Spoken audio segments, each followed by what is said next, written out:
চাঁদাবাজি, ক্ষমতা, দখলদারিত্ব, এগুলো ক্ষমতার সাথে, পাওয়ারের সাথে জেনারেট করে। এটা কোনো দলের বিষয় না।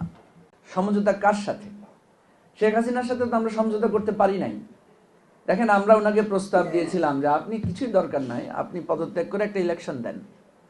তো উনি যদি ইলেকশন দিতেন, হয়তো উনি সিট কত পেতেন না পেতেন, কিন্তু উনি তো পার্লামেন্টে থাকতেন। আজকে আমরা তাকে খুব মিস করি। তিনি কেমনে আছেন, কত কষ্ট করে থাকছেন। হ্যাঁ, মাঝে মাঝে ফোনে উনি নাকি 22 ঘন্টা ফোনেই কথা বলেন।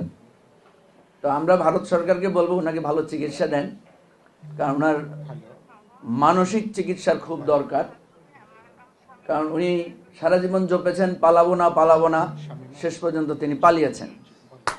তো সমঝোতা যদি না করেন, আপনি যতই ক্ষমতা ধরুন, দিন শেষে আপনাকে পালাতেই হবে। এটাই হচ্ছে অমোঘ বিধান।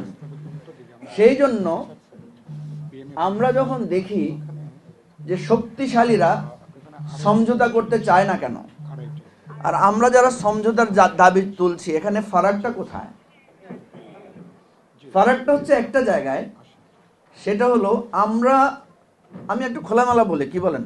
হ্যাঁ, নিশ্চয়ই। একটু গণমাধ্যম কর্মীদের সাহায্য দরকার। বেশি খোলামেলা বললে আবার বিপদে যাতে না পড়ি। ধরেন, বিএনপিকে আপনি বিএনপির মাইন্ডসেট থেকে তো বুঝতে হবে, দেখতে হবে। আপনি যদি আপনার জায়গা থেকে বিএনপিকে দেখেন আর তার সাথে সমঝোতা চান, তাহলে সমঝোতা হবে না। বিএনপির মাইন্ডসেট, তার পাওয়ার, তার জায়গা থেকে যদি আপনি দেখেন, যেমন আমরা অহরহ বলি দখলদারিত্ব হচ্ছে, চাঁদাবাজি হচ্ছে, এটা হচ্ছে সেটা হচ্ছে। দখলদারিত্ব আর চাঁদাবাজির সাথে আসলে সম্পর্ক কিসের? সম্পর্ক হচ্ছে ক্ষমতার। এবার বিএনপি তো আজ থেকে ধরেন 1 বছর আগেও চাঁদাবাজি, দখলদারিত্বে বিএনপির প্রশ্ন আসে নাই কেন? বিএনপি কি কর্মী অনেক বেড়ে গেছে এই 6 মাসে? বিএনপির 6 মাসে কি ডাবল হয়ে গেছে শক্তি? তা তো হয় নাই। তার একই শক্তি, একই সমর্থন, একই রকম অবস্থায় আছে। আর আওয়ামী লীগের শক্তি কি নিঃশেষ হয়ে গেছে? আওয়ামী লীগের কয় % লোক পালায় গেছে বলেন? আওয়ামী লীগের 1% লোক তো পালায় যায় না। তার মানে তার যদি আমরা ধারণা করি তার যত % সমর্থন আছে, শক্তি আছে, সবই তো এক্সিস্ট করতেছে এখনো। একটা আওয়ামী লীগের লোককে দেখতেছেন চাঁদাবাজি করতে? তার মানে কি? চাঁদাবাজি, ক্ষমতা, দখলদারিত্ব, এগুলো ক্ষমতার সাথে, পাওয়ারের সাথে জেনারেট করে। এটা কোনো দলের বিষয় না। এখন রাষ্ট্র সংস্কার আন্দোলন যদি এরকম ক্ষমতার কাছাকাছি যায়, চাঁদাবাজি করবে কিনা, দখলদারিত্ব করবে কিনা, আপনারা হয়তো বলবেন যে আপনি রাষ্ট্র সংস্কারের দিকে বলতেছেন কেন, এই বিপার্টির কথা কন। করবে না, আচ্ছা ঠিক আছে। তো এখন আমাদের দেশে এই জায়গাটা থাকে, আপনি কি বলবেন? আমি তো বিএনপির অনেক সিনিয়র লেভেলের নেতাদের সাথে কথা বলে দেখেছি, তারা নিজেরাও খুব চিন্তিত তাদের দল নিয়ে। তারা নিজেরা সারাদিন, একটা দল যদি সারাদিনের মধ্যে একটা বড় অংশ শুধু বহিষ্কার আর অভিযোগ শুনতে হয়, তার তো ভালো লাগার কথা না। এটা পাওয়ারের সাথে রিলেটেড। দল যখন ক্ষমতায় যাবে, দল যখন বড় হবে, দল যখন বৃহৎ হবে, তখন এই চ্যালেঞ্জটা থাকবে। তা আমি হাসিব ভাইকে বলবো, কই হাসিব ভাই কোথায়? একটা লেখা দিয়ে ওই যে চাবি মেরা ছেড়া দিছে, উনি গেছে পালাইয়া, তাইলে তো হবে না, শুনতে হবে আমাদের কথা। পালায় না উনি, আবার হাসিনা না, পালায় না। যাই হোক, কথা হচ্ছে যে আমরা বিএনপির সমঝোতায় কোথায় অসুবিধা? বিএনপি আসলে কি চায়? একটা দল সে ক্ষমতায় যাইতে চায়, তা আপনি বিএনপিকে আশ্বস্ত করেন যে আপনারা ক্ষমতায় যাবেন, আমরা আছি আপনাদের সাথে, অসুবিধা নেই, আপনাদের ক্ষমতা আমরা কেড়া নেব না। আজকে নাগরিক কমিটি বলেন, ডক্টর ইউনূসের সরকার বলেন, তারা যদি বিএনপিকে আশ্বস্ত করে যে আপনারাই পাওয়ারে আসবেন, কোনো অসুবিধা নেই, যেহেতু জনসমর্থন আপনাদের বেশি। এই কথাগুলো খোলামেলা বললে আপনি বলবেন যে ওনারা যে সমর্থন বেশি, আপনি কিভাবে জানেন? ভোট ছাড়া তো এটা বলা যাবে না, এটা আমরা ধারণা করতেছি। কারণ যদি তারা সমর্থন বেশি না হতো, তাহলে হাসিনা 4টা ইলেকশন বিএনপিকে করতে দেয় না কেন?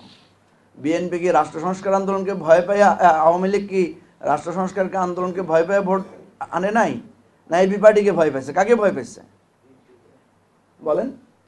বিএনপিকে ভয় পাইছে, যে বিএনপির ভোট দিলে বিএনপি ক্ষমতা চলে আসবে, এই ভয় তো সে ভোট দেয় নাই। এখন আমরা ধারণা করছি যে বিএনপি একটা জনপ্রিয়তার জায়গা আছে, ক্ষমতা আসার মতো জায়গা আছে। তাহলে বিএনপি এখন লেগে যাচ্ছে কোথায়? আমি তো দেখতেছি সংঘাতটা কোথায়। সংঘাতটা হচ্ছে বিএনপি তাড়াতাড়ি ক্ষমতা আসতে চায়। হোয়াটস রং? সে তো পাওয়ারের জন্য পলিটিক্স করে। বিএনপির নেতারা একজন অস্বীকার করেন। আমি মির্জা ফখরুল আলমগীরকে স্যালিউট করি, উনি পাবলিকলি বলছেন, হ্যাঁ আমরা তো ক্ষমতা চাই, তো ক্ষমতার জন্য তো রাজনীতি করি। এই ধরনের স্বচ্ছ কথা কোনো রাজনৈতিক দল এভাবে বলবে না, উনি বলেছেন। তো আমি যেটা বলছি যে বিএনপিকে সমঝোতায় বসতে হলে আমাদেরকে এই কথাটা বলতে হবে যে আপনি ক্ষমতায় আসেন, আমাদের কোনো অসুবিধা নাই, কিন্তু আমরা চাই আপনি হাসিনার মতো পালায়েন না, আপনার সাথে আমরা বসি, আলোচনা করি।